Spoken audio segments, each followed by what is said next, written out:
Sénégalais sunu gaal nan leen joote manko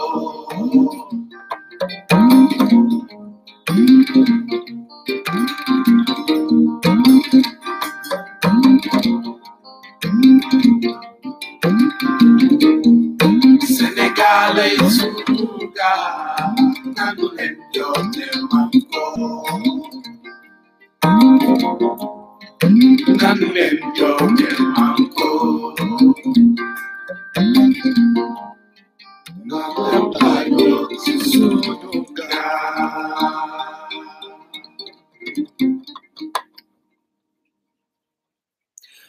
jërë ngeen jëf sama gaay yi namoon naa leen trop ndaxte yàlla def na ne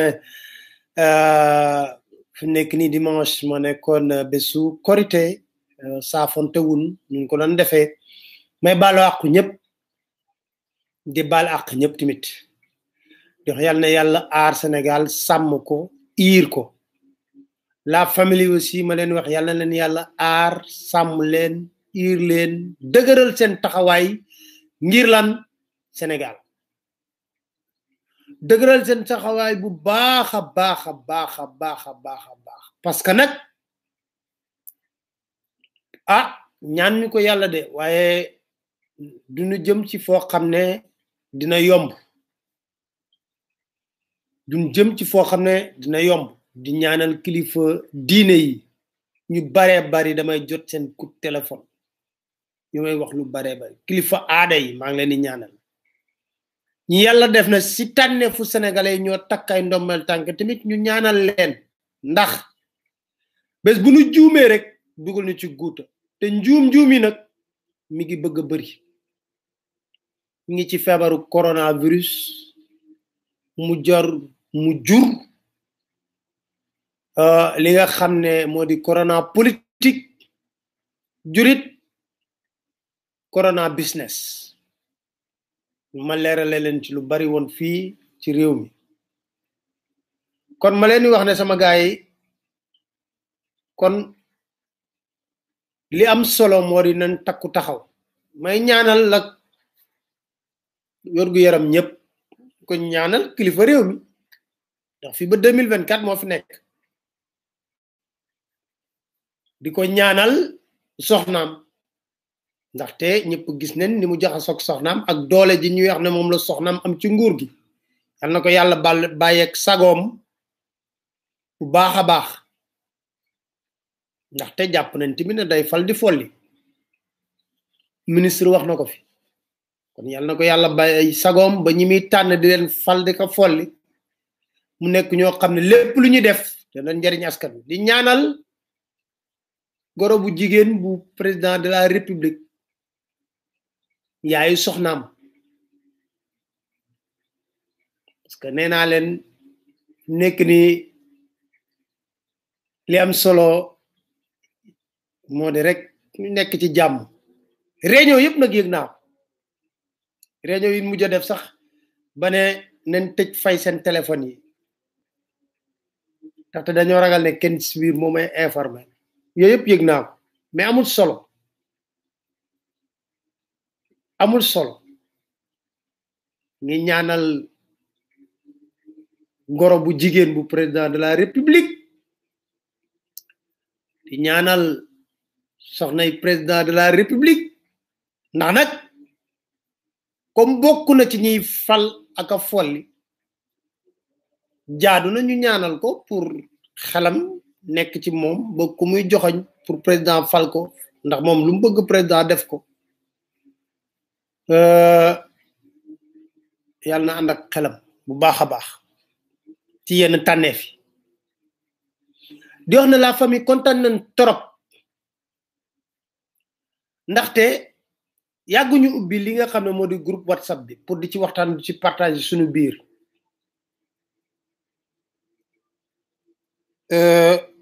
waaye fi mu nekk nii yegg nañ ba groupe bi fees na léegi nag Arona mi toppatoo loolu nee na versé wu nañ léegi ci Telegram parce que 267 xaw ma lan WhatsApp mën a jël xam nga yooyu man du ma am jot di ko toppatoo trop parce que liggéey bi mooy tax léegi nag versé wu nañ ñun ñëpp ci Telegram parce que foofu mën na jël bay defe naa ay 20 000 bari na daal li mën a jël kon versé wu nañ ci Telegram di gën a mën a soppeeku am na ñu bari ca fi mu nekk ni sax dugg nañ ci Telegram kon ma koy yëgal groupe bi yëpp ñu xam ko waaye sama gaay bàyyi leen di ma laaj maletu Amadou parce que dégg naa gaay taay yi may réunion bu métti boo xam ne parce que lu ma wax rek mu jur coow lu baree bari ma wax leen beneen instant yi may wax xam maa ngi leen doon wax juif boobu nga xam ne xaritu benn bakkan président Macky Sall la joxoon na ko fi marché sax pavillon université yi Ron Yafet tam leen doon wax ne ñëw na fi ak jet privé dégg naa jour bu ma ko waxee ne ñëw na fii ak jet privé boobu ak jet privé la lendemain dafa départ ak jet privé dellu si la ñëw na Sénégal bu ñëwee fii Sénégal dañ may wax Eden Rock lay dal Eden Rock mooy fi ñu nangu woon mooy appartement yu bànneex yooyu nekk wetu hôtel soo xamoon te ngeen wax ne Bibo Bourgi ak ñoom Karim Wade ñoo ko nangu Ron Yafet foofu lay dal foofu lay recevoir gars yi Ron Yafet la tudd juif la dafa yor benn jet privé yegsi na mi ngi fi Sénégal tey jii kenn ku ko gis côté Eden Rock moo ma ko wax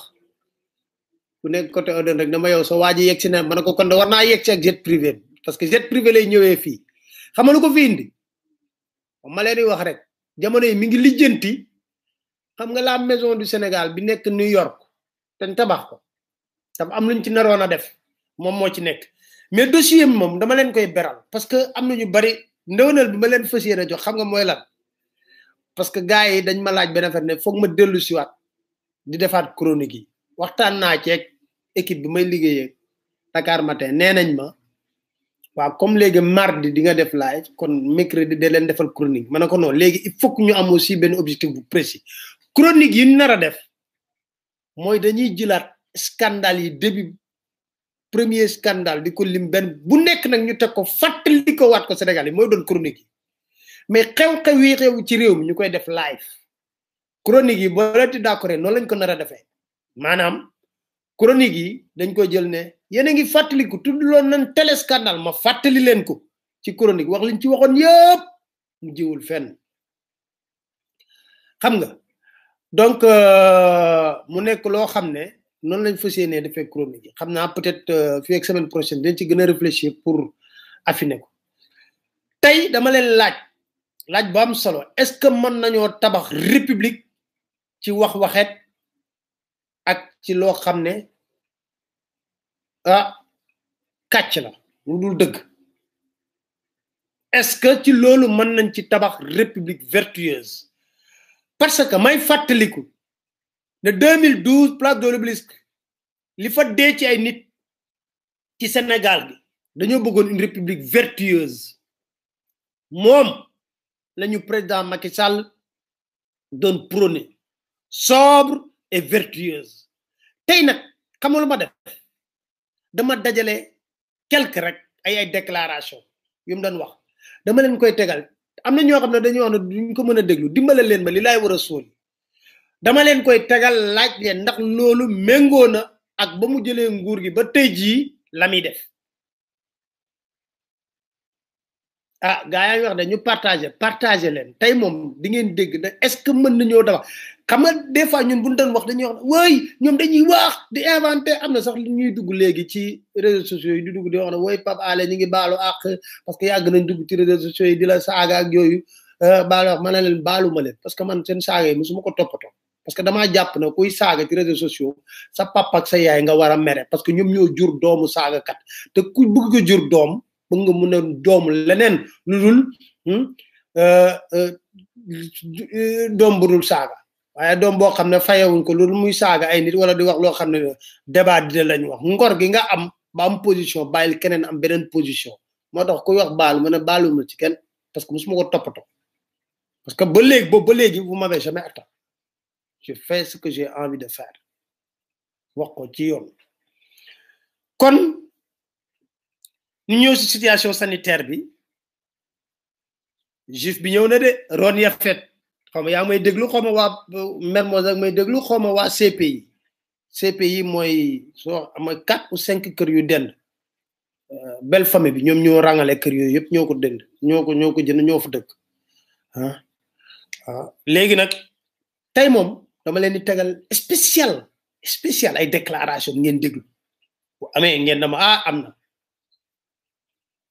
kon situation sanitaire bi ci wàllu coronavirus bi niñ ci 551 tests réalisés 31 tests positifs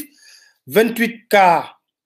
lañ wax ne cas contact la 3 cas transmission communautaire 50 patients hospitalisés ñoo wér guéri ñu ci rafetlu ak ñeneen ñun xamul tamit suñu mbokk moomu di Kouthia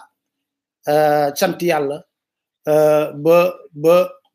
génn na fi nga xam ne moo di hôpital loolu la ñu wax dégg nañ sax ay déclaration am na solo bu baax a baax ñu koy wax ne ko yàlla dem njabootam ak jàmm suñu xarit boobu di Kouthia partagé leen laa la wax ni tey jii di ngeen dégg yu bare dama bëgg ñu déglu rek tekk laay def au total ñu ne feebar bi ba ma léegi mi ngi ci 3161 déclarés positifs 1565 guéris 36 décédés 1559 sous traitement mais tey njuumte am na ci parce que dañoo dajale ba leen demee ci Dakar ma te di ngeen gis vidéo bi ak Abdoulaye Ndoye li mu wax partagé daa ko sax ci groupe WhatsApp beeg Telegram bi ngeen gis ñu dajale tous les enseignants ci benn béréb Sénégal état bi mi ngi bañ rassemblement mais procédure bi ñu teg baaxul defe naa rectifier nañ ko léegi génne beneen communiqué bu bees boo xam ne ñu ngi koy changé ba léegi Ibrahima Abdoulaye Ndoye bu kisem sa am na lu mu wax donc loolu am na solo am na yoo xam ne foog ñu leeral ko balaa ñuy ñëw ci loolu moo di dégg ngeen coowul décret bi coowul décret bi man léegi dafa ci ay reetaan mooma la gën a def que waruñu ko sax ree parce que c'est une affaire très sérieuse xam nga yàgg naa leen wax li ma leen di wax lépp bàyyi leen ci xel fen du bay jaaw wax naa ko fii muy benn koo jàppee dof mi ngi wut garab yum la faje te nag mu metti lool ci ñun parce que ñoom saa bu ñu tegee dara ñu fexe ba génne preuve yu weer leen ni géej ñu weeru te du tee ñuy continuer di def rek du tee ñuy continuer di def am na ku ne nan partager du tee ñuy continuer di def xam nga tey jii su ma leen joxee chronologie décret bi rek yéen seen bopp sax war ngeen nga xam ne vraiment ñii defe naa xam nga dans le mensonge même sax ils sont pas pertinents parce que looy def rek nang ci aay dañoo ñëw ne benn guddi rek gis benn décret numéro 2020-964 circulé ci réseaux sociaux yëpp jot ci ñu gis ne décret bi ñu ngi ko signé le 17 avril 2020 président de la république bi nga xam ne sénégalais yaa ngi jooy mbas mi mu métti lool ba tey jii am na ñuy jooytu jotuñu lu ñu war a jot on a partagé leen tey ngeen di dégg loo leen musul dégg fii tey jii dinaa leen pikiir tey yoo xam ne da ngeen wax le noonu lii musu koo wax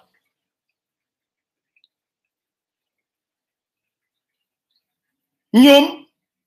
ñu signé li nga xam ne moo di décret bi le 17 avril 2020 sénégalais yi nekk ci coono gu métti ndax coronavirus bi nekkate ñoom ñi ngi xool nu ñuy gën a paccoo bambu laa suñu xaalis président laqatu signé décret honoraria tout sax dafa naqari nga xam ne dafa naqari wax honoraria ne képp ku doonoon ancien président conseil économique social environnemental dina def président honoraire weer wu nekk nga am 4,5 millions de francs CFA am 500 litres d'essence ñu ne fa lay yem mu ne déedéet xeeb naa ko ñu ne ko loo ciy yokk président mu ne ma lay jox chauffeur ñu ne ko président xanaa yemal foofu mu ne déedéet dama koy jox garde corps boo xam ne moo koy surveiller guddeeg bëccëg te président boo fi gis mu ne conseil am na caisse noire boo xam ne chaque fin de mois ñu def fa lu mu néew 50 millions kon neexee mu jël ko léegi viré ko ci compte kenn du ko topp ci lenn sénégalais nekk ci loolu mu nekk un scandale au cœur de la république beneen livre mën na génnaat ci boobu un scandale au cœur de la république scandale yi moom dinaa ci dellu si waat mu signé décret bi le 17 avril 2020 guddi gi Sénégal mel ni tulleeg màlle coow li ne kur ñëpp di wax ne li ñuy xanaa dañ ñoo yab ñi xanaa lii bu nekkoon dëkk boo xam ne dafa normal laa suba sa sénégalais yi wàcc ci mbedd mi defante ak ñoom ba coow am wala ñu génn retirer décret bi xam nga Sénégal moom léegi moo tax dama lay wax ne dañuy dem ba bëgg a décourager est-ce que jar na ko mais wareef la bu la yàlla tegee nattu bi teg na la nattu bi rek scandale bu rëy am cellule de communication bu président de la république génn communiqué boo xam ne ne décret 964 amul ku ko wax da ngay wax lu la neex waaye ci communiqué bi amul signature amul cachet ko laa la wax de ne amul décret 964 wax naa la xam nga boo koo jàppee dof mi ngi wut garab bi leen faje ñu ne leen daf leen ndànk 964 amul waaye lu ñu jaaxal ñu génne décret 965 tegal leen bàcc ci kaw table bi na leen waaw décret 965 da am na mi ngi ci journal officiel bi mooy décret bu samp comité de suivi bu force Covid-19 décret 966 am na mooy décret bu fal général François Ndiaye mu jiite comité boobu kon pour 965 amee 966 am fa 964 am na yéen kay li lay war a soli génneel leen 964 parce que 965 am na communiqué bi dee na amul ñu toog tuuti ñu kepp leen foofu rek téye journal Le Témoin suñu mag Mamadou Omar Ndiaye Pape nga xam ne ñooñu xam nga Témoin ku leen xam ne ci lijjanti ay mbir lañu lépp la ñuy lijjanti révélé ñu génneel ñu ne am na décret numéro 2020 976 bu def Aminata Tall présidente honoraire bu conseil économique social environnemental yéen a ngi may dégg bu baax de ñoom ñu ne décret 964 amul waa Témoin génne décret bi nga xam ne mooy 976 bi fal Aminata Tall présidente honoraire bu conseil économique social environnemental kon ñu jàpp na mbiram fal ak folli président honoraire am na te loolu laata muy am il faut que mu am décret pourtant ko cellule de communication président dafa nañu amul kon fen wu rëy a ngi noonu mensonge d'état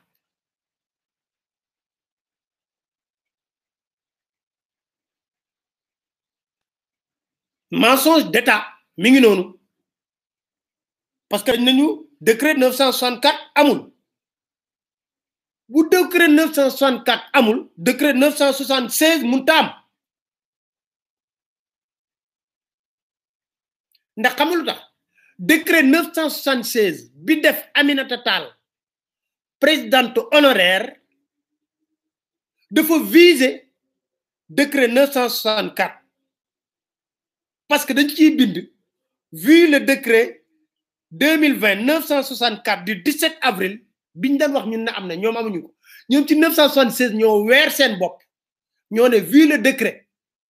2020-964 du 17 avril instituant l'honoraria par conséquent Aminata Tall nommé nañ ko présidente honoraire xam boo tax ma ne leen lii dañoo foog la ñoom dañoo muus fekk dafa laa dañoo dof parce que yéen yaa ngi dof la yow nga ne 900 cellule communication génne communiqué ne amul décret buy circuler amul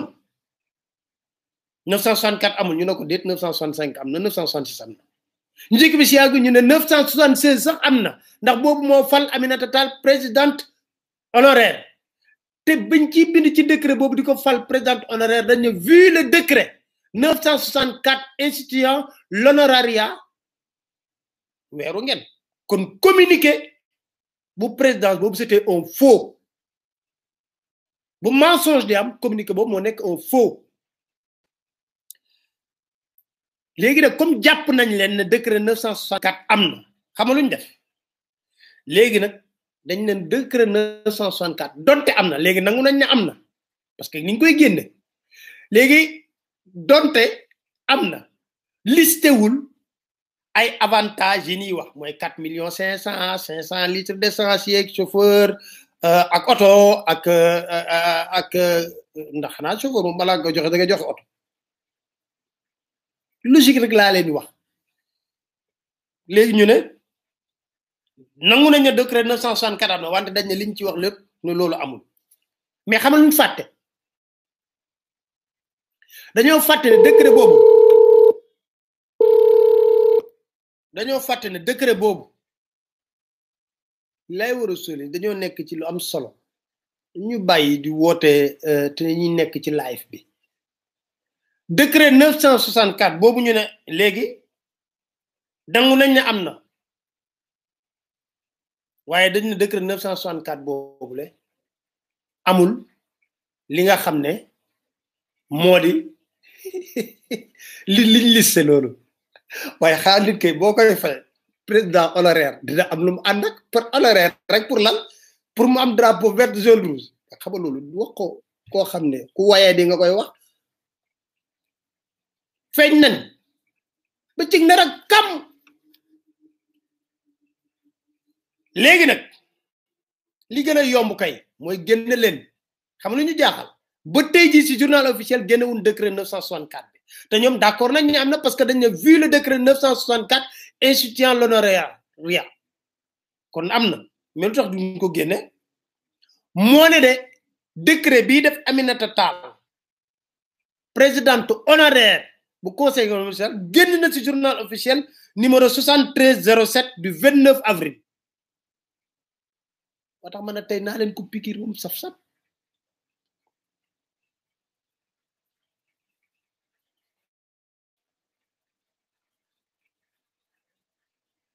décret boobu bi fal Aminata Tall présidente honoraire moom génne nañ ko ci journal officiel xanaa logique pour logique kay décret 966 décret 964 moo ko war a jiitu ci journal officiel logique pour logique bu ñu toppantee rek décret 964 moo ko war a jiitu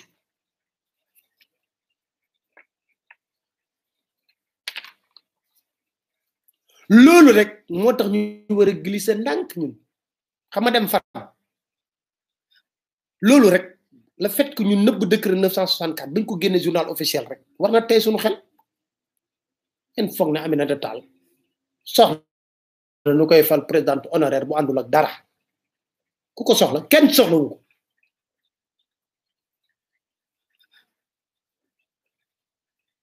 loolu rek war na tax ñu gëm na ñoom seen kàddu rido mayga kenn du ci wéeru rido mayga kenn du ci wéeru te tey dinaa leen ko génneel ngeen déglu benn par benn di ngeen taf seen gémmiñ ne non musu ko wax non pabaale lii ni waxi gouvernement rido la abonné leen ci chaîne YouTube bi mais défi yi ngeen lancé seen bopp nag yéen réussir leen ko man moom li ma war maa ngi koy def maa ngi dem di leen indil information di leen ko tegal mais yéen leen défi bi dina ngeen di yóbbu abonnement bi ba 300 000 abonnés relevé gu leen seen def man défi bi ma am mooy dem lijjanti décortiquer wan leen na leen ñii seen ñu yaa ci seen PV dara doxu ci kon sama gars yi xam nu ñuy def ma ne xam nga dañ wax ne des fois woo nañ kilifa diine yu bu bëree bëri ñu wax na leen maam Abdou Aziz Sy Dabakh bu doon wax dañ toog maam Alpha Sy maa ngi ci waxtaan ak moom barki Dembo Ndiaye ci zawiya ba la doon toog jël micro kenn changé ay kàddu mu wax leer nañ ñu am ay waay bëgg nañ loolu bëgg nañ kuy toog di wax bi nag xam nga mooy lan du waxu compte du waxu lan xam lan la wax boo xam ne da ngay waxal askan bi dégg nañ fi xutba boo xam ne neex na dégg nañ ko ngeen ko ku ñu seetaan suñu imam boobu mooy Serigne Fallou Mbacke Jumaada wax yu am solo lay wax kon gars yi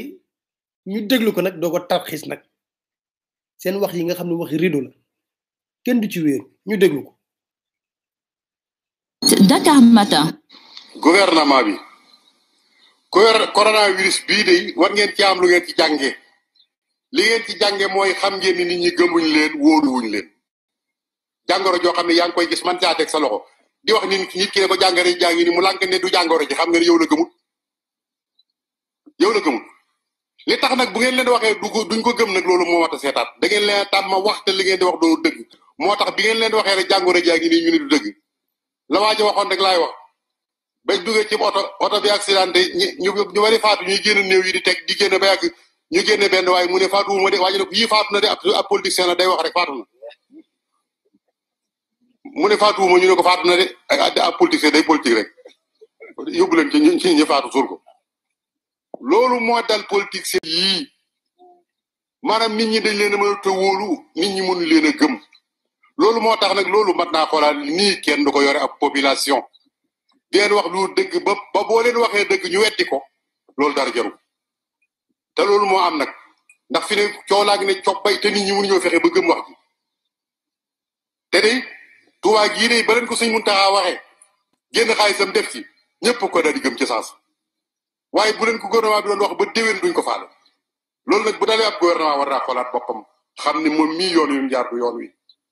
te noonu kenn du ñu yare ab population bi ci toppaat mooy couvre-feu bii nga xam ne moom lañ def gendarme yi ak police yi nga xam ne ñoom lañ ko dénk xeeti reewande yi ñu ci ware ak itam nag xeetu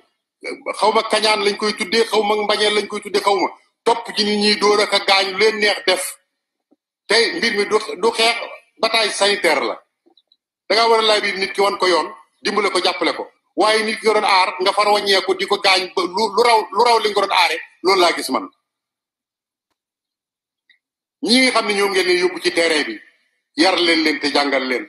te wax leen réew mi fi mu toll am réew ku ca nekk da ngay xam réalité réew ma waaye fekk imam ci jàkkaam nga di ko jàpp di ko dóor ba di ko gaañ loolu ab julit du ko def waxuma la julit mais nit ku nit sax du ko def yaa ngi romb nit ki ci buntu këram ne ko dugal ci biir kër gi rek bu fekkee jàmm nga bëgg waaye jàpp dóor dugg ci biir kër jàpp ay nit dem dóor gaañ loolu da jaru ko waxuma la sax ñu di ci boole ay wax di wax léeg-léeg ba dépassé nit ñi ba yàgg seeni kilifa yooyu gouvernement na ci bàyyi xel yu tuuti la yoo xam ne ñu ngi koy xeeb te day gën di màgg rek te gis nga nit ki su fekkee ne da nga koo yare noonu mu ne cell bis bu fippoo rek musiba am force de su ko yore ab population da ngay wax ak ñoom yërëm leen dimbal leen te xam ne bañ lay fal looloo taxoon kon nañ xoolaat ci wàllu woowu bi ci des mooy dangaa waxoon de daaw de atum social la waaye ren jii nag moo war a doon atom social ndax ceeb bi ñuy séddale da ngay gis ku dikk ne la nañ seet ñi ko yayoo man de xawma beneen koñ waaye koñ bii ma dëkk rek ñëpp a ko yayoo koñ bii ma dëkk soo bëggoo nat naan kan ak kan moo fi yayoo ndimbal li doo bàyyi kenn ñëpp ngay bind kon suñ bëggee dimbali nit ñi bu amut ko yayoo ñëpp a ko yayoo nañ leen jox dimbal suñ leen mënta jox ndimbal mënta daj xaalis biñ jël muy junni milliards yooyu ñu teg ko ci prix bi wàcce ko ba saako ceeb jeer du junni kon yëpp dañ ci mën a jot su fekkoon dañoo bëgg a dimbali nit ñi dañuy wàññi ceeb bi wàññi suukar si wàññi diwlin bi benn bu nekk ñu wàññi ko ba ki néew doole mën caa joti su boobaa danañ ci jot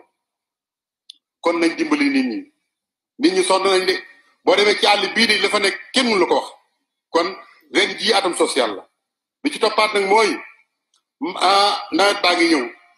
nit koo xam ne kii amoo loo nooroo xam nga ne doo am loo nawetoo kon gouvernement bi na bàyyi xel ne réew mu sonn mu kiif mu feebar moo fi nekk ma bëgg mu jàppale leen jàppale gi nag bu mu ko jaarale ci politiciens yi la ma la waxoon na ko jaare ci nit ñu wóor ñoo xam ne yi jàppale dañ jot ndax li ëpp ci li ñuy séddale kat dégg lañ ci am ndax boobee ba léegi kenn taawagu fii ne ma li ñuy séddale gouvernement bi jot naa ci kon nañ dimbali nit ñi jàppale leen baykat yi nañ leen dimbali amuñ jiw amuñu dund amuñu matériel bu ñu bayee la muy jur nag mooy soo ngeen leen bàyyee noonu ñoom ñëpp dañuy bàyyi foofu yi àll ba ñëw fekk si leen foofu ci tax yi bu xanteeg yéen ci loolu ngeen yor ñu jéem caa am seen gëm kattan te it na dimbali nit ñi wutal leen ab diir boo xam ne bi daañ mën a ñibbi seen kër yi ndax na nga xam ne kat fii de am na fi borom kër yu yalwaan yoo xam ne bii seen alal la nga Dakar dañoo mënta dem am na ñoo xam ne ña nga Dakar bëgg ñibbi bay mënuñoo dem gouvernement bi na jël na def xelam ci xam ne nit ñi dañoo sonn amaa ñi ci des nag diggante ministère yaag député yaag attekat yaag ñaaju ñoom ñëpp xam nañ ne nekkuluñ fi kenn seen bopp lañ fi nekkal nit ñaa ngi xiif ba sonn amuñu dara amuñ fuñ jëm amuñ ku leen jàppale damaa defoon ne kay kenn ku nekk day wax ne man de sama salaire bu 2 weer joxe naa ko ginnaaw nit ki ne nga ko toogal ci sa kër te amulum lekk yow nga ne ko toogal ba nag bu weer dee nga fay sa sol def sa poos xam nga ne yaa ko tey ni fa toog bu fa toogee lee mu jóge fa su fekkoon ne daal bëgg nañoo dimbale doomu aadama yi dañuy maye seen salaire 2 weer ñu dajale ko jox ko doomu aadama yi dimbali ko assemblée bi nag moom ku leen tudd sax daanaka moom jurul wax moom assemblée moom ñooñu duñ dara boobaag léegi ndax dégg ngeen leen fenn te nee ñu yéen lañu fa nekkal ndax dégg ngeen kenn ci ñoom tàmbale ca Moussa Niass ba ca suuf seen caisse noire boobu tey ñu tibb ci génne ko dimbale ko doomu aadama yi lu may ñu toog di seetaan déggoo ci kenn kon boo liggéey gi si biir bala ngeen a farati député na ngeen xool kii kan la naa Dakar xam nga dëgg pire dëgg du romb nopp dëgg pire ñoom sax dala dul neex de li ma benn kilifa bu mag bu nekkoon seen biir wax na ma Pape Alé day métti trop waaye dëgg rek nga ñuy wax wala loolu de moo fi nekk xam nga yéen a ngi fàttaliku président Macky Sall daf ñu daan xas ñun xas de di wax na wëy ñi nga xam ne ñu ngi ci réseaux sociaux yi nee na ñoom ñëpp ne ay kii lañ ñu nekk ci réseaux sociaux nee na ñoom ñëpp ay chômeur lañ di ñu xas ñu ñëpp ay chômeur lañ waaw nee na chômeur yi ñoo nekk ci réseaux sociaux yi di déformer ay waxam lu le mu ko wax de xas ñu xas yu métti ñu woy réseaux sociaux yi ñi fa nekk mooy ñu amul liggéey amuñu dara moo ne de ma dégtal leen ay kàddu lu ñu waxoon ci réseaux sociaux yi niñ naree am puissance ak dëkk moom man mi la ko waxoon ci benn émission te mi ngi doon xas de nee na ay chômeur lañ amuñu liggéey amuñu dara li ñu def te ba li ma jaaxal mooy foo ko fekk moom mi ngi yor portable xaw ma ndax ci réseaux sociaux la lekk wala déet foo ko fekk mi ngi yor portable mais nee na ñun ay lan nee na ay chômeur lañ amuñu liggéey moo tax ñu am jot nekk ci réseaux sociaux yi moom moo nu doon wax lii. Dakar Matin. Aujourd'hui, la magie du clic, partout dans le monde, on le voit, fait face à la toute-puissance du fric et des flics. Donc, le clic à travers les réseaux sociaux, Facebook, Twitter, YouTube, etc., à travers les appels qui se font, ils font face à la toute-puissance de l'argent et à la toute-puissance de la répression. Donc, vraiment, croire qu'avec la répression, on peut régler, faire ce qu'on veut, c'est vraiment ne pas avoir la bonne lecture sur les événements qui se passent aujourd'hui. La magie du clic fera face à la toute-puissance du fric et du flic. Mu ne gouvernement yi nga xam ne dañ fi nekkee lu dul répression jëlay ki xamuñu nu àddina bi évolué wu nga de moo doon kas loolu boobu danga koy wax maa ngi fàtte dañ ko bindaloon sax loolu mu ngi toog ci kii du la magie du clic fera face à la toute puissance du flic et du fric loolu la ñu doon wax benn ci Makengo léegi dafa leen di tegal ay série damay pause nag ngeen di déglu ay kàddu yu président Macky Sall rek nag. Je voudrais, mes chers compatriotes, en ce moment précis, m'incliner devant la mémoire de nos compatriotes qui sont tombés au champ d'honneur pour défendre notre constitution et notre démocratie.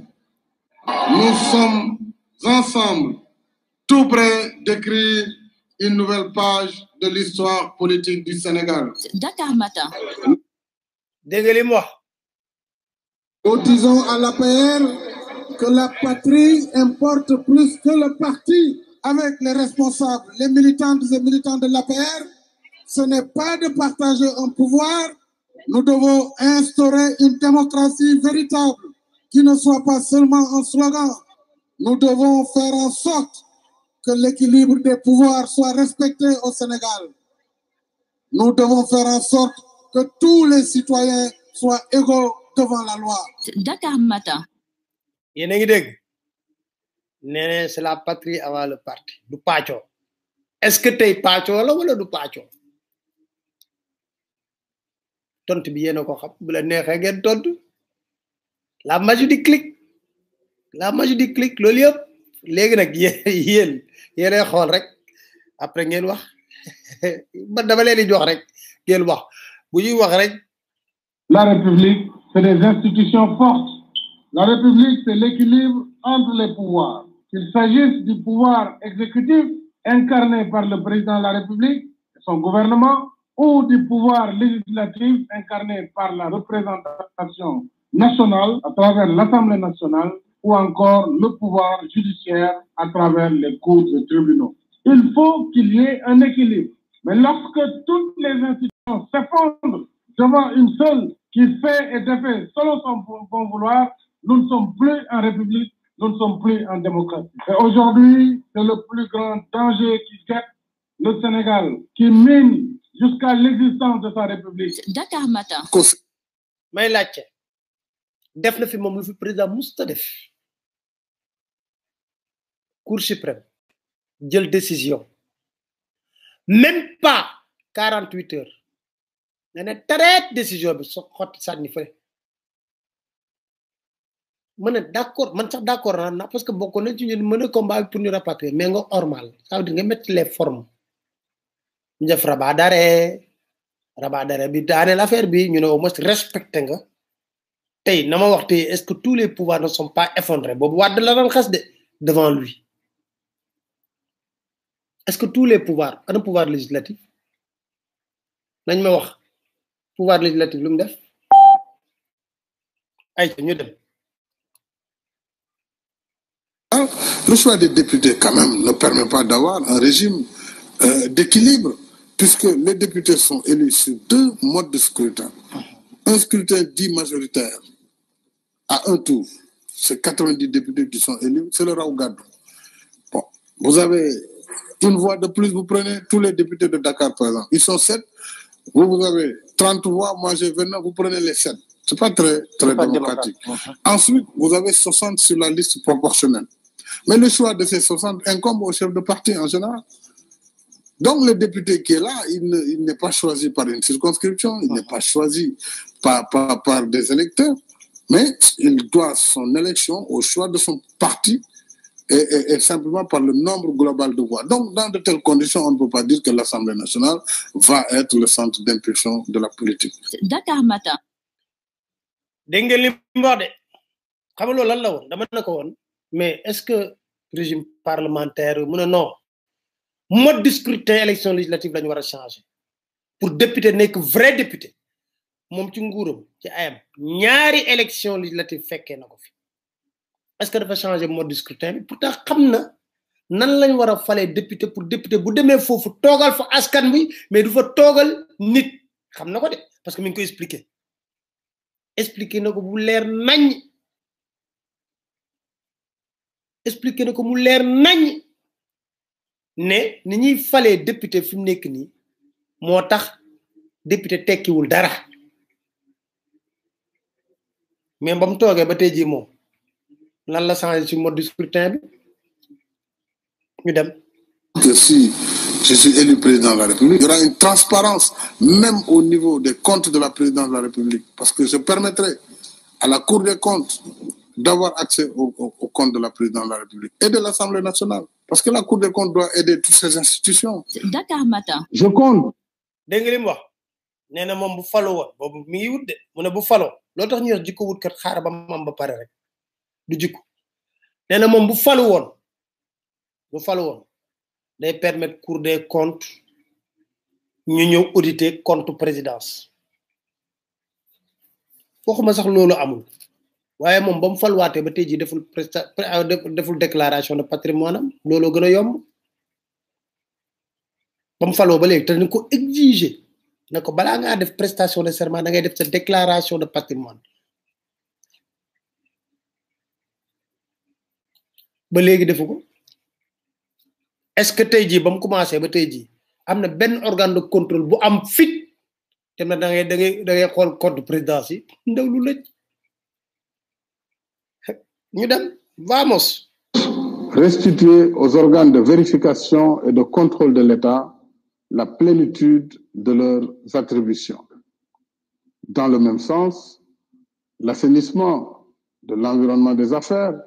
et la lutte contre la corruption et la corruption me tiennent particulièrement à cœur. À tous ceux qui assument une part de responsabilité dans la gestion des deniers publics, je tiens à préciser que je ne protégerai personne. Je dis bien personne. J'engage fermement le gouvernement à ne point déroger à cette règle. Dakar Matin.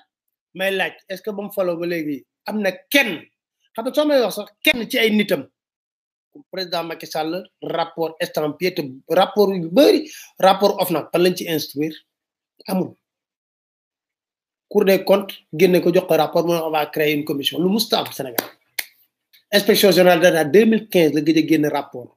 te dafa war a génne chaque année rapport te nee na dana moom dafa waxoon le premier discours am naa renforcer organe de contrôle yi pour ñuy gën a saytu gis nga moo tax ma lay wax ne ñett ngi nii gëmu ci moom gëmu ko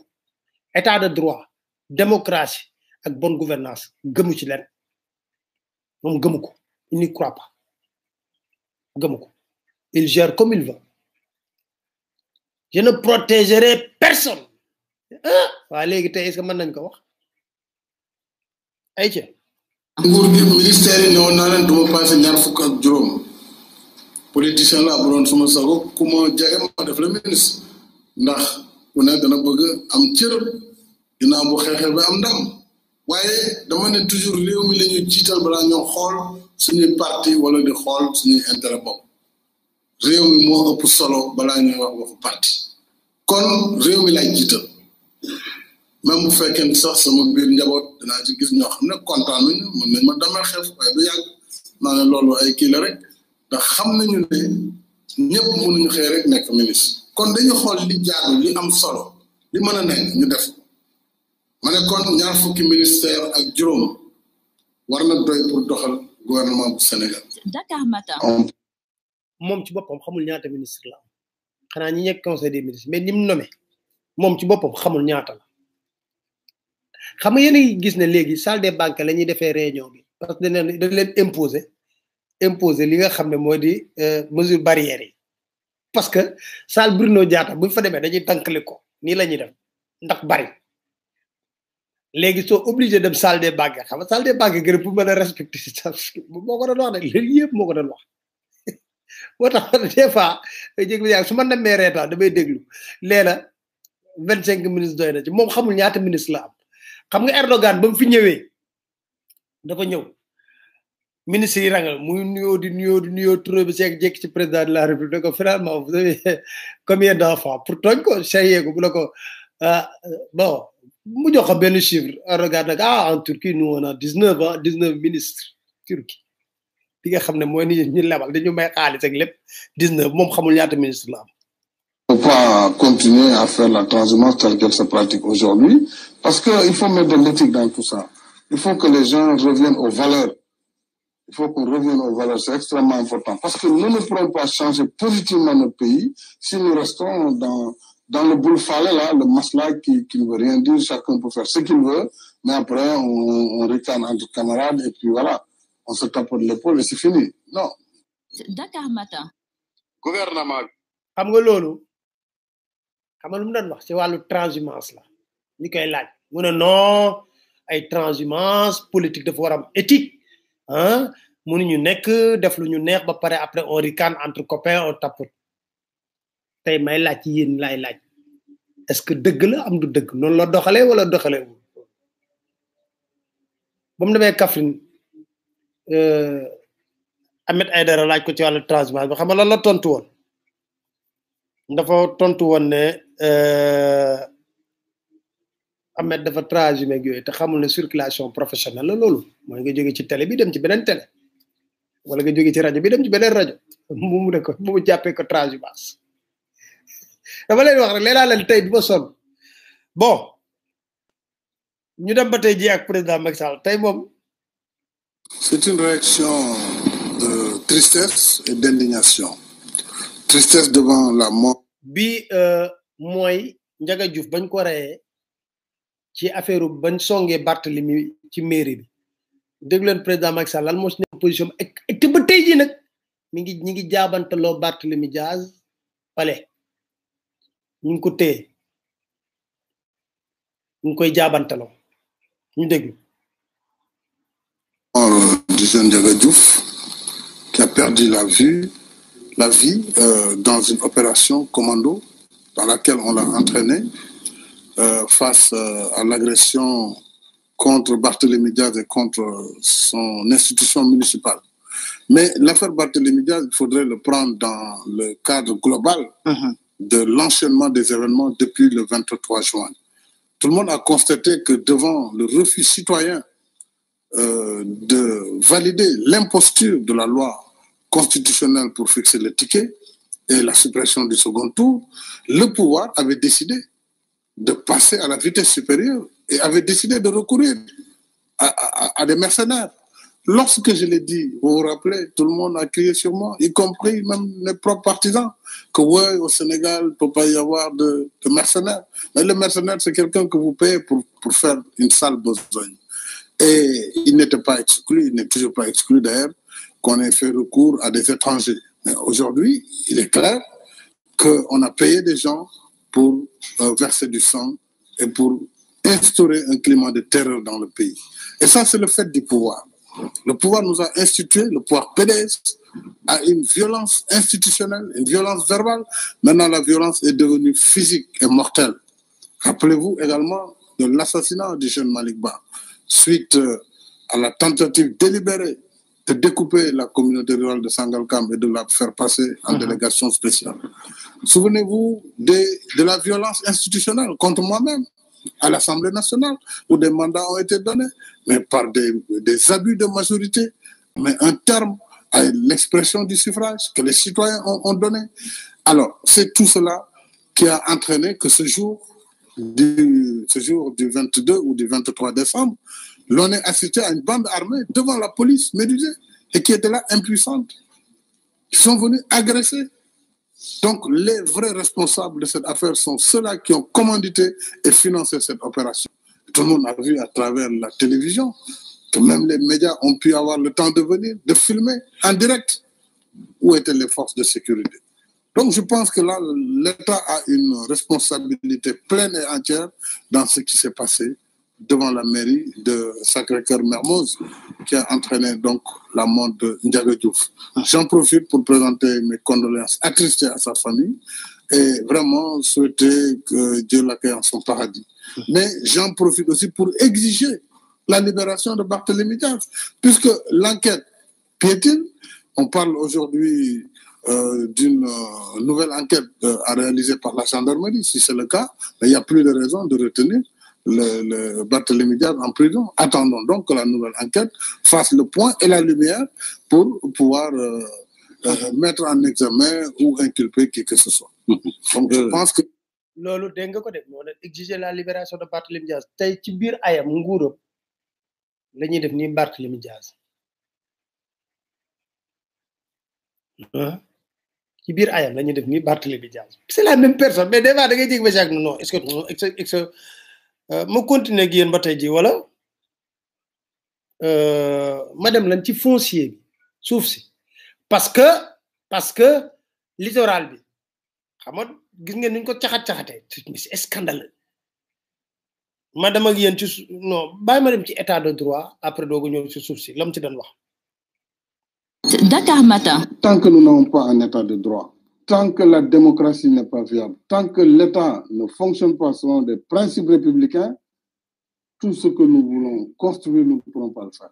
Je puis vous assurer que si je suis élu président de la République, la Cour des comptes accédera au compte de la présidence de la République. Elle accédera au compte de l'Assemblée nationale. Donc, elle sera renforcée. Et nous aurons une chambre régionale des comptes, puisque je compterai développer une politique de déconcentration et de décentralisation accrue, et les budgets transférés vont être exécutés dans les régions, les marchés se feront dans les régions, et donc la Cour des comptes, l'Inspection générale d'État et tous les corps de contrôle de l'État suivront également le mouvement, ce qui d'ailleurs va désengorger Dakar et donc les environs. dégg ngeen am na wala amul am naa yi moom disque 1 tera laa am ci ay déclaration ma dem ci foncier bi Dakar Matin. Je voudrais déplorer la politique irresponsable du gouvernement face à l'accaparement des terres de l'aéroport international de Dakar-Yoff dans des conditions de spéculation honteuse au péril de la sécurité et des populations. Vous avez constaté également que pour construire le monument, c'est plusieurs hectares qui ont été aliénés dans des conditions sombres sans que la lumière ne soit faite. J'entends remettre de l'ordre dans le foncier. J'entends, si les Sénégalais me font confiance, commanditer d'abord un audit sur le foncier national, le foncier rural, le foncier urbain pour l'habitat, mais également le foncier industriel et touristique. Tout cela pour un meilleur usage de l'ensemble des Sénégalais dans l'intérêt, bien entendu, de toute la population. ndeysaan oh bañ juree jàmm léegi suñu paree gis nga li ma waxoon ci foncier bi de léegi bon ñu continuer ba tey nee naa leen tey kay moom kay man du ma sox sonn parce que xam nga des fois da nga doon ñu ne non Pape est-ce que mos na wax lii Pape est-ce que xam nga lii wax ji dina bëgg a sonal mën na leen xaar leen rek léegi ma ñëwaat ci ban xam nga yàgg naa leen tudd hôpital Touba bi 2016 pose première pierre lii la Macky waxoon Dakar Matin. Touba màggaayam mooy li Touba bi wax dafay dem de façon exponentielle maanaam dafay mel ni luy naaw loolu nag yàlla ko defal sëñ Touba moo waral tey Touba nekk ñaareelu dëkk ci Sénégal moo tax ma ne agum ka fa ñu jëm moom yàlla rek a xam kon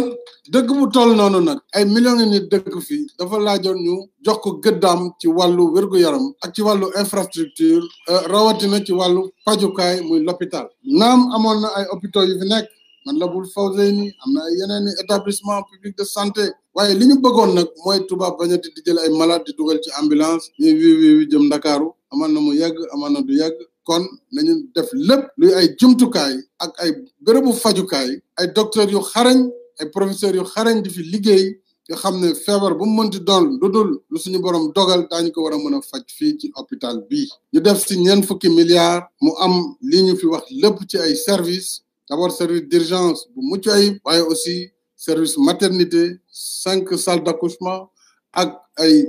xeetu rajo yoo xam ne yu mucc ayib lay doon kenn dootul soxla jóge fi di dem Dakar wala di dem bitim réew pour di faju kon loolu am solo la kon Cheikh Bass maa ngi wax ni bu doon suñu sago hôpital bii ni mu toll ak yéene biñ ci am xalif bi joxe ci ndigal ñu war ko mën a tuddee hôpital Khadimou Rassoul de Touba loolu yaakaar nañu ne bu amee dana wane jëmukaay bi ak yéene bi ñu am ak fa ñu mën a toll ci wàllu wér-gu-yaram waaye surtout yéene bi ñu am ci yéen am ko si population bi dund fii waaye am ko itam si population Sénégal yépp ndax dégg ngeen programme bi dafa ñëw hôpital bi mooy ci bi gën a mag waaye dinañu dem premier ministre xam naa ak ministre de la santé ci fan yu néew dinañu dem Kédougou daañu dem Kaffrine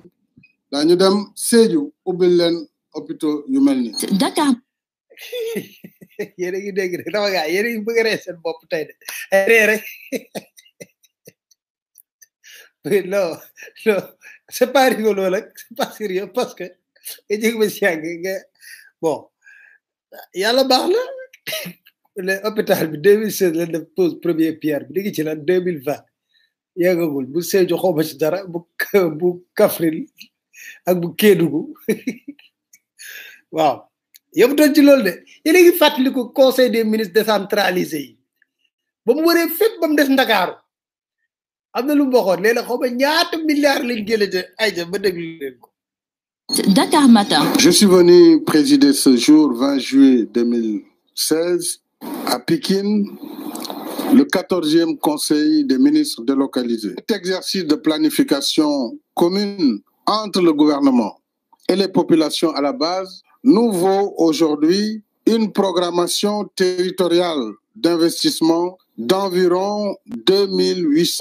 2872 milliards. 2872 milliards, c'était avant le Conseil de Dakar. Je peux vous dire que sur les 2872 milliards, déjà 1700 milliards ont été exécutés au moment où je vous parle, soit un taux de réalisation hors Dakar de 61% de taux d'exécution des engagements pris dans les 13 conseils des ministres délocalisés. Il faut ajouter aujourd'hui 1800 milliards de francs pour le Conseil de Dakar. S'agissant particulièrement du Conseil de Dakar, je viens de valider en Conseil un important programme d'investissement qui est de 1800 milliards sur les 3 années à venir, 2016-2018.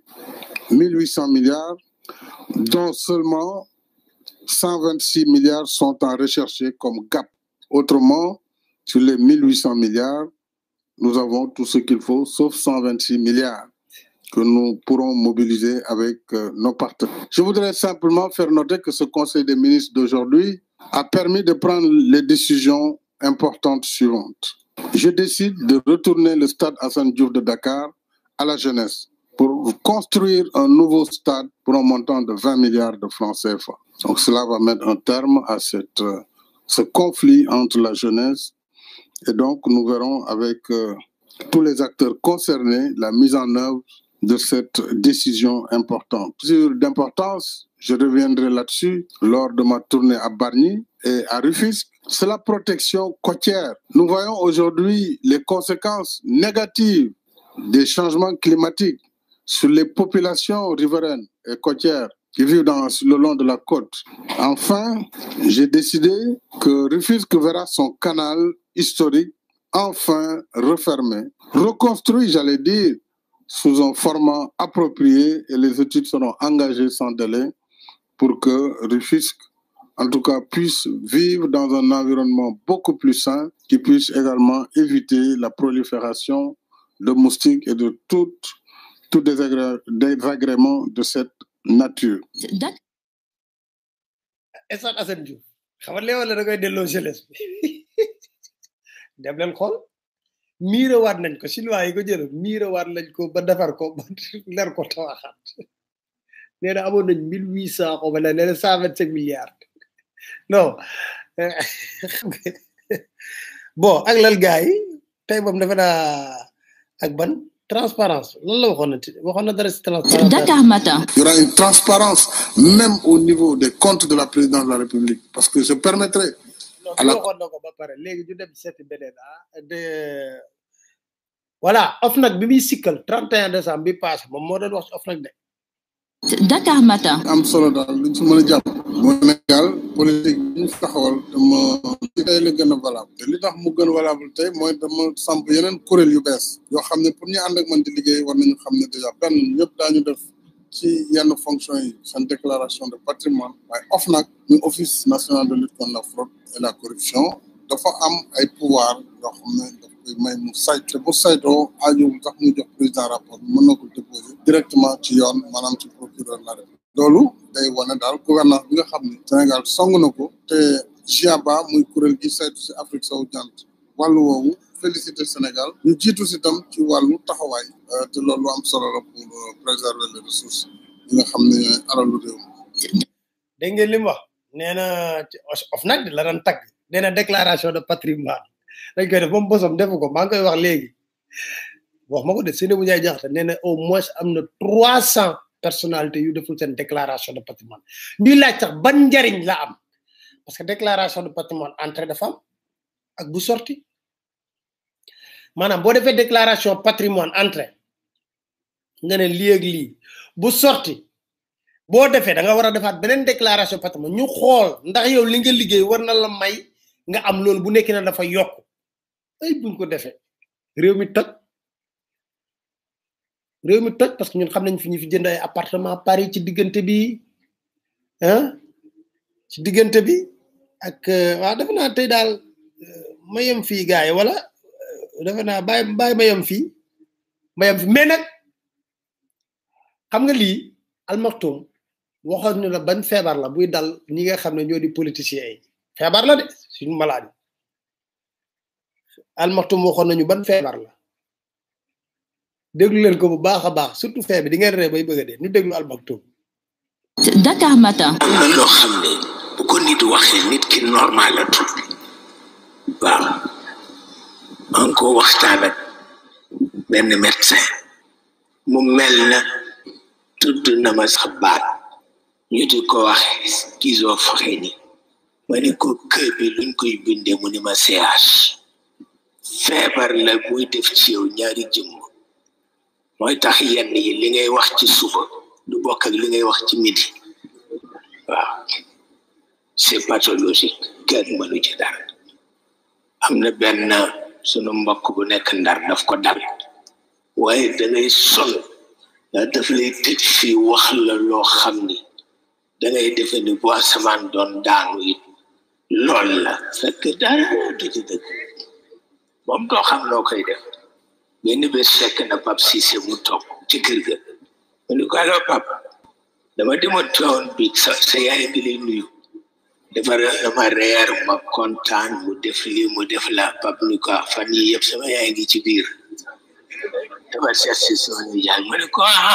mu ni ko mu ni ko nuyul ma ko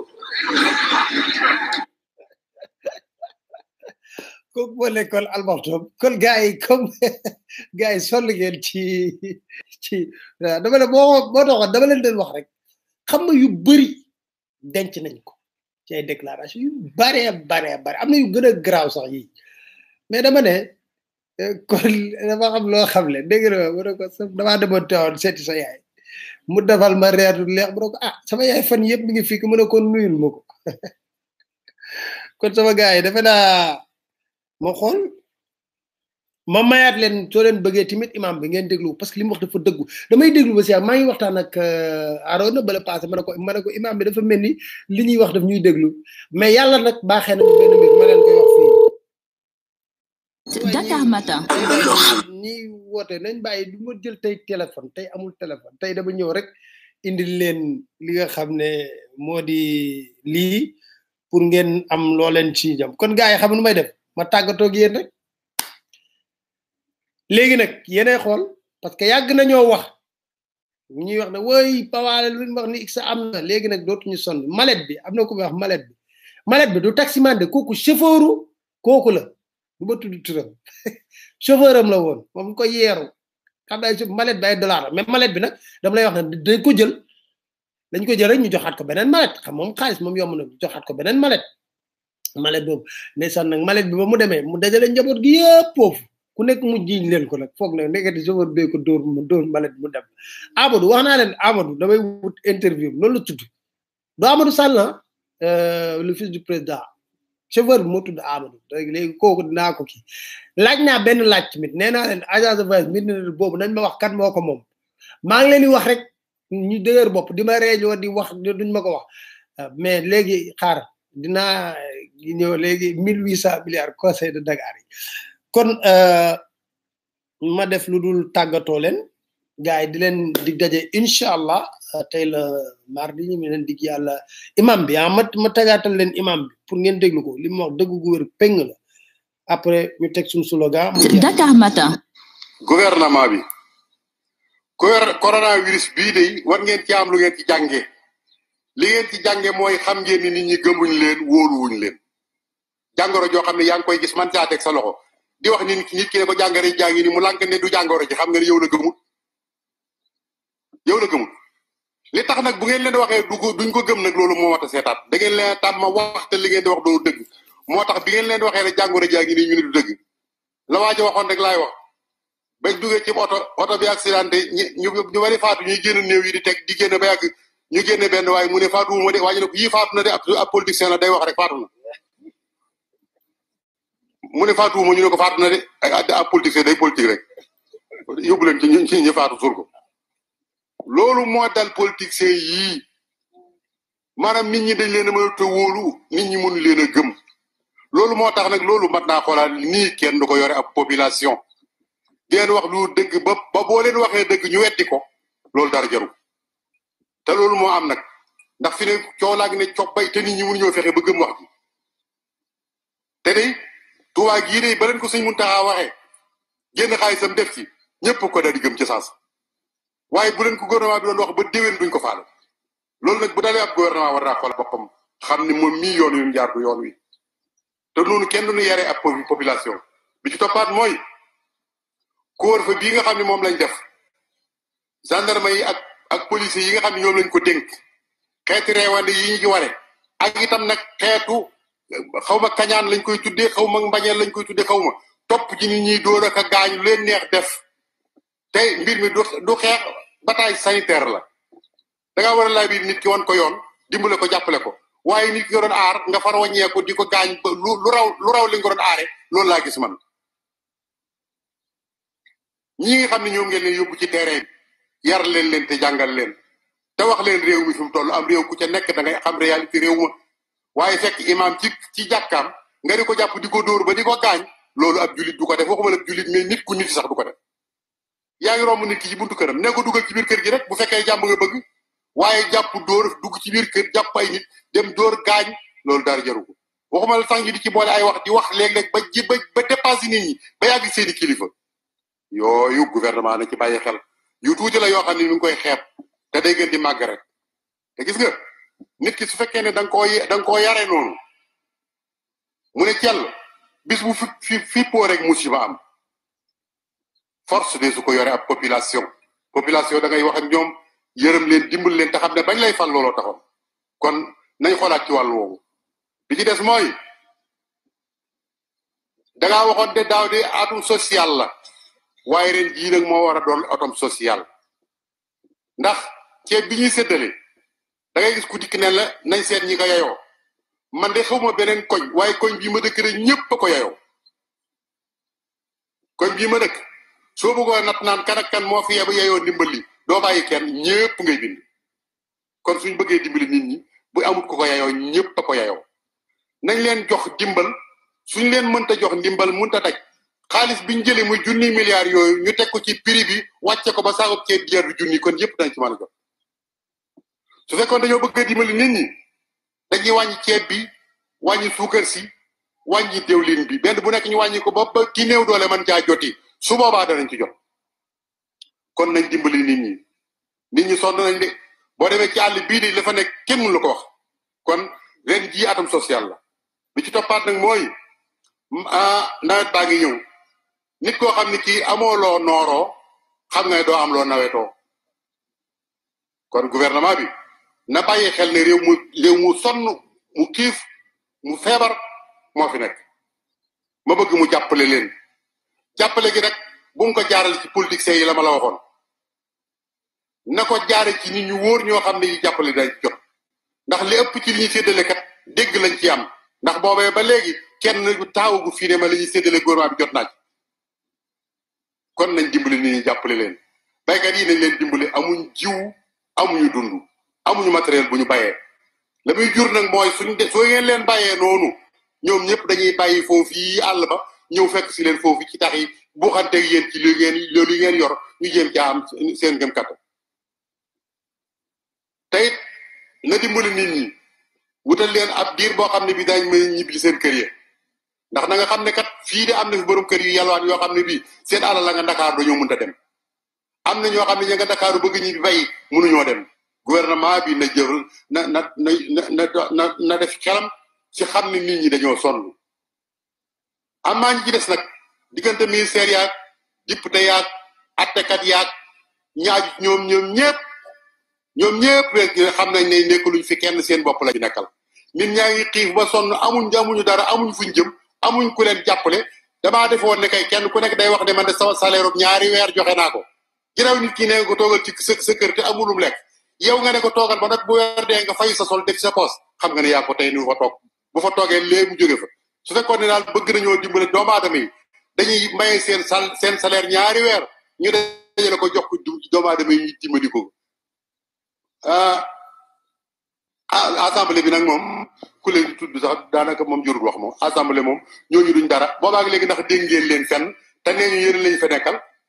ndax dégg ngeen kenn ci ñoom tàmbale ca Moussa Niass ba ca suuf seen caisse noire boobu tey ñu tibb ci génne ko dimbale ko doomu aadama yi lu may ñu toog di seetaan déggoo ci kenn kon boo liggéey gi si biir bala ngeen a farati député na ngeen xool kii kan la dégg ngeen góor gi li mu wax waaw am na ku ma xam ne naa ma fétiche waaw dégg naa temps yi moom ma sàcc wax leen ko ndar daal am na benn ay marabu yu bëri yu fa daje def ay sacrifice yu bare wax naa dugg naa seen garde réunion yi lépp du def ay sacrifice yu bare ba bon yàlla baax na kon gars yi ba ajuma ak jàmm incha allah ñu àndate rek ak yéen amoon naa mbégte lool no tak bàyyi leen Amadou taxi bi malet bi la dañet malet bi ay dollar ci nekkoon kon ba ajuma ak jàmm incha allah ron yefet ñëw na ak jet privé mi ngi Eden Rock incha allah xam naa mi ngi ci dilu jël ci ay commission parce que ay commission ci marché xam na mooy lii di maison du Sénégal bu New York kon ba ajuma ak jàmm gars yi incha allah jërë ngeen jëf fanaan ak jàmm Sénégalais sunu gaal nan leen joxe manko